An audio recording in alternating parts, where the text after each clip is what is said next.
Mutton রান্না করব। দেখো মাটনগুলো খুব ভালো এনেছে, একদম মানে রেয়াজি খাসি, একদম চর্বি একদম ভর্তি আজকে মাংসে। এগুলো এখন একটু পরিষ্কার করতে হবে, পরিষ্কার করি আনছে।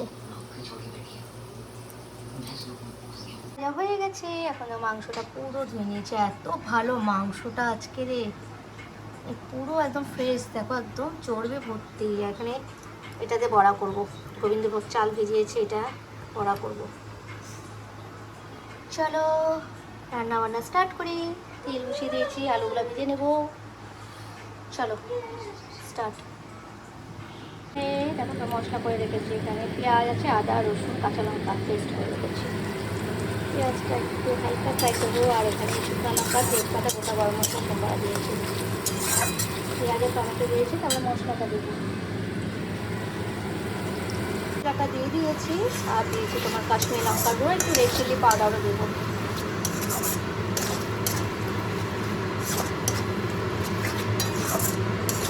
আমার রেসিপি তোমাদের কেমন লাগে একটুখানি কমেন্ট করবে। আর মাংস রেসিপি আমি অনেকবার দিয়েছি, ভাবলাম না আজকেও যখন করছি মায়ের এখানে এসে মাংসটা, আর মারা খুব ভালোবাসে আমার হাতে মাংস খেতে।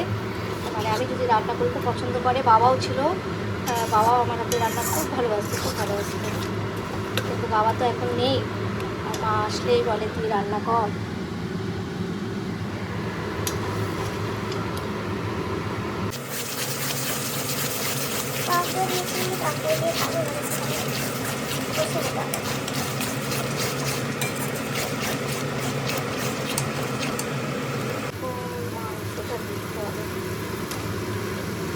মাংসটা দেখো এত সুন্দর মাংসটা আজকে, সত্যি মন ভরে গেছে আজকে মাংসটা দেখে। খুব ভালো মাংস এনেছে আজকে মা। আমাদের এই পাশেই থাকে, মানে ওনার থেকেই মারা মাংস নেয়, খুব ভালো দেয় মাংস।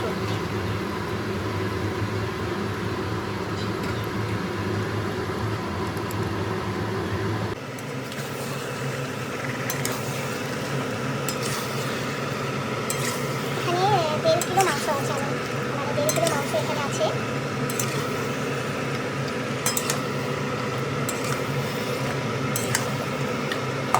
ভালো করে কষিয়ে নিয়ে তারপরে ঢেকে দেবো।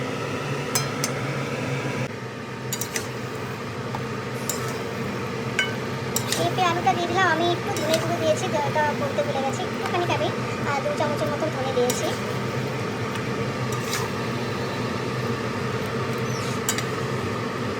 অনেকটা ভালোভাবে একটুখানি আমি একটু কিন্তু আজ বাড়িয়ে এটাকে ভালোভাবে কষিয়ে নিয়েছি। এখন ঢেকে দেবো, মানে 20-25 মিনিট পর আসবো। আর যত কম আছে করবে দেবে, মাংসের স্বাদ তত বেশি হয়, আর কী বলতো সফটও হয়, খেতেও ভালো লাগে। একটু কম আঁচ দেবে।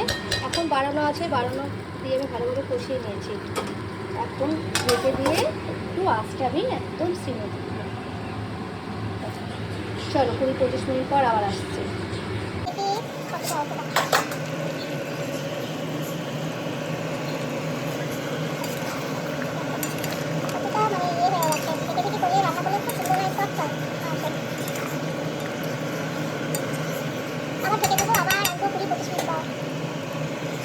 দেখো চর্বি বড়া করবো, পেঁয়াজ দিয়েছি, আদা রসুন পেস্ট আছে, আর হচ্ছে কাঁচা লঙ্কা আর গোবিন্দভোগ চাল একটুখানি ভেজে রেখেছিলাম। ভালোভাবে এটাকে এখন মেখে রেখে দেবো, খাওয়ার সময় ভাজা করব।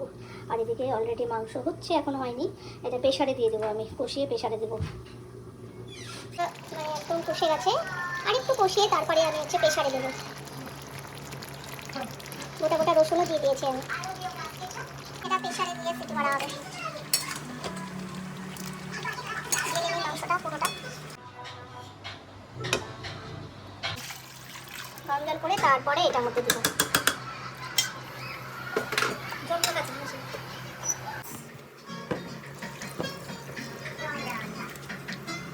এখন 2-3টা সিটি মারবো, তারপর রেডি আমাদের মাংস। দেখেছি কারণ আলুটা নরম মানে সফট হয়ে গেছে, এখন আমি এটা ঢেকে দেবো। আর আজকে খুব মানে তেল অতটা দিইনি, কিন্তু চর্বির প্রচণ্ড তেল বেরিয়েছে আজকে। এবারে সিটি পড়ুক 2-3টা, তারপরে বন্ধ করে দেবো। এখানে দেখো ভাতও বসে গেছে, আর তারপরে হবে চর্বির বড়াটা হবে। 3টা সিটি পড়ে গেছে অলরেডি, এটা বন্ধ করে দেবো এখন। পরে খুলে তোমাদের দেখাচ্ছি। বড়াগুলো এখন তৈরি করে নিই।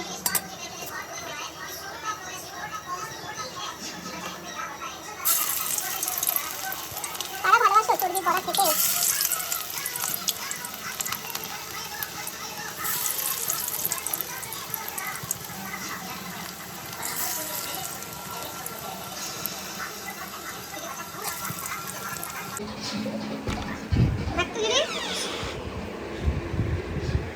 ভাজা হয়ে গেল মামা নেই না না ভাজা হয়ে গেল খাই না আমি মুখটা তুলবে তো বলতে একটু খেয়ে বলতে নি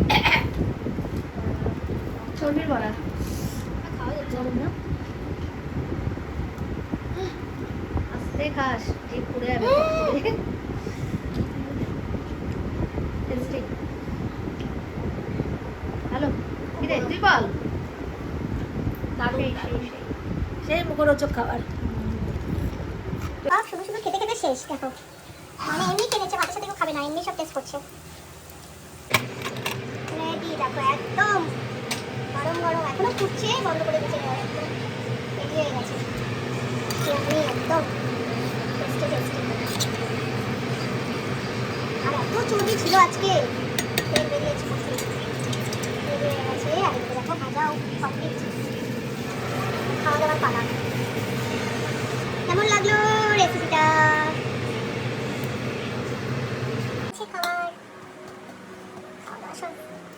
বড়া শেষ অলরেডি কিন্তু সব খেয়ে নিয়েছে এরা চলছে খাওয়া দাওয়া কেমন হয়েছে মিঠাই মাংসটা বাবা কেমন হয়েছে আমাদের সব একটু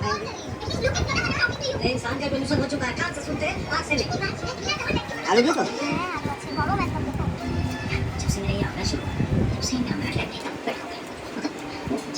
হয়েছে ভালো আছে आज সন্ধ্যে 7 बजे কাজল এসে পেলা চলো খাওয়া দাওয়া করি আজকে ব্লগটা এখানেই শেষ করলাম ভালো লাগলে একটু লাইক শেয়ার করো যারা ইউটিউব থেকে দেখছো সাবস্ক্রাইব করো যারা ফেসবুক থেকে দেখছো তারা কাজল के सुंदर अंदर हाथ টাটা चपका টাটা করে দে जैसे